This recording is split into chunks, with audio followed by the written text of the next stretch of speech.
Hello, friends, and welcome to today's interaction. Today, I intend to pronounce about 32 words, list of words that I have here. I've discovered over time that Nigerians struggle with pronouncing correctly simple everyday words, and of course, this it has to do with poor foundational teaching during our nursery and primary school days. Now, what I intend to do with this session is from time to time pronounce words that we get to use in our everyday usage so that we can now have a better appreciation of how to render these words. But let me make it clear from the onset that the best way to learn how to pronounce words is to know how to pronounce the individual sounds of the English language. There are 44 sounds of the English language. And when you know how to pronounce these individual sounds, when you now encounter a word and you see the transcription of the word, you can now pronounce a word without even using the audio feature of a dictionary. So it will be a wrong attempt to learn how to pronounce a particular word by listening to the individual word being pronounced by a dictionary. No, I would rather encourage people to take lessons in oral English where they can now learn how to render these sounds, 44 sounds of the English language, and by so doing, they will improve their everyday spoken English. Now, having said that, let's pronounce these words I have on my list. The first word I have on my list here is I'll give you the wrong version of the word, how people pronounce it, then I'll give the right version. You hear people say Monsignor. The word Monsignor. Catholics will be familiar with this word. People say Monsignor or Monsignor, but that's a wrong way of pronouncing that word. The correct pronunciation of the word is Monsignor or Monsignor. I'll take it again, Monsignor or Monsignor. But people say Monsignor, Monsignor, and it's whenever I hear that, I just feel a bit uncomfortable. So I just thought I should begin with that. The plural form of that word is Monsignori, Monsignori, as in you have an I after the R. The next word we have on our list is Church. People often hear people say, I'm going to church, and all of that. But the correct pronunciation of that word is church and not church. The next word on the list is what people pronounce as George. I mean, even lawyers are very guilty of this. But the proper rendition of that word is not George, but judge. He's a judge of the high courts, not he's a judge of the high courts. So judge and not George. The next word there is dove. It has the same sound as the sound in judge. So it is not dove, it is dove. It is dove. So you say I like the feathers of that dove, not I like the feathers of that dove. So it's the sound is the inverted V. V written upside down, which is pronounced as ah. So it's dove and not dove. The next word there is, of course, the popular one, love, which people pronounce as love. Love wrong, love right. So the proper rendition of that word is love. The next word I have on my list is barrister. Barrister. He's a barrister at law. You get to hear certain people pronounce that word as barista. But it's barrister. The stress is on the bar. So they pronounce it as the next word I have on my list, barista. That's the one now that is pronounced as barista, and it refers to someone who serves coffee in a coffee shop. So when you call a barista, you're saying something completely different. And you see, the thing with pronouncing words wrongly is that you can't communicate effectively with people who have English as their lingua franca, like Britons and Americans. If you communicating with a native speaker in Britain and you say he's a barista, he's going to look lost because he doesn't know what you're talking about. So these are some of the reasons why we should really improve on our spoken English. So barrister. Then the next one, like I did say, is barista, which is barista. The next word we have there is walk. Walk.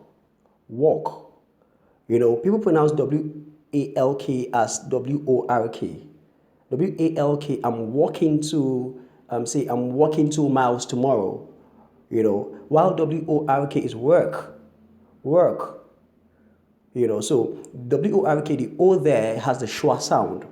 That's the sound that is that if you look at the transcription, that's the sound you have there as the schwa sound.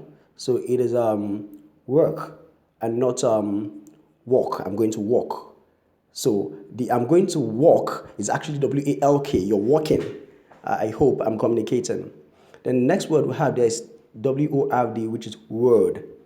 Word.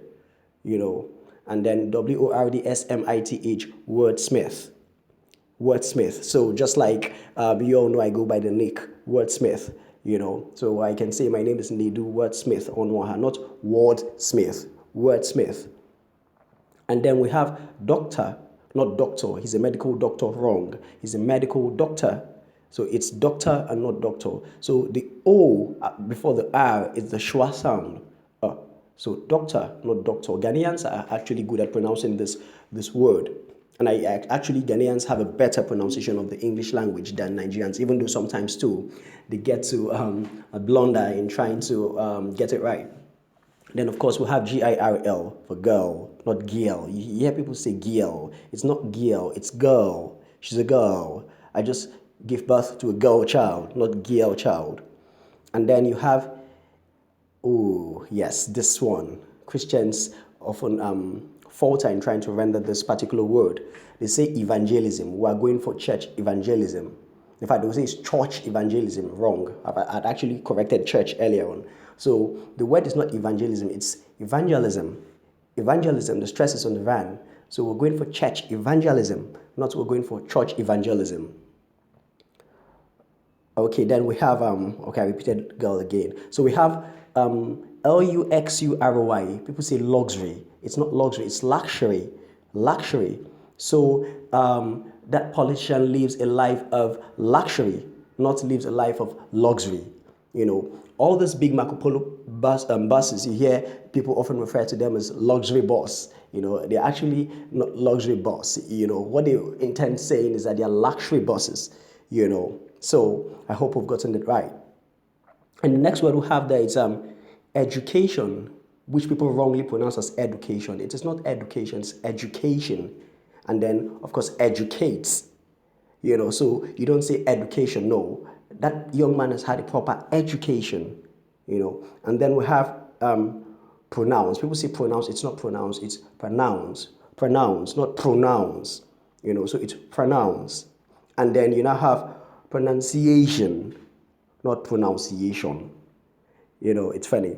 So those are the list of words I wrote out on which I discovered that people often make a mistake with in pronouncing regularly. Of course, this is not an exhaustive list. It's just like I said, it's going to be something we'll do from time to time. However, I had a post on Facebook a few days ago where I said people should write out words that they find difficult pronouncing in their everyday activities, and a few people did drop comments. So I just did a random selection of some of the words that were dropped on that post of mine, and those are the next set of words I intend to pronounce. We have panacea, PANACEE, panacea, not panacea, And then the next word is this, THIS.